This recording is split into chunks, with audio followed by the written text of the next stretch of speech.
More than 13 million Americans are under flood watches and warnings in New England, the National Weather Service said, after weekend storms inundated rivers and streams.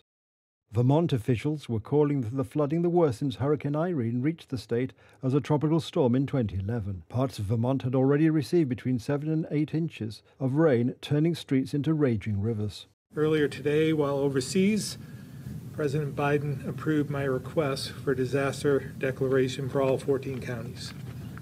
This will help mobilize federal resources to support our response and recovery efforts for this unfolding and ongoing disaster. Irene had about a 12-hour duration of rain, and then it was over. The sun came up, everyone went out, we were able to assess the damage, everything was receding, and we went back towards the recovery phase.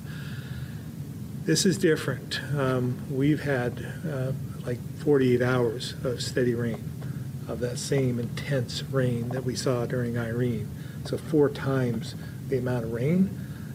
And again, we had rain previous to that we didn't have during Irene.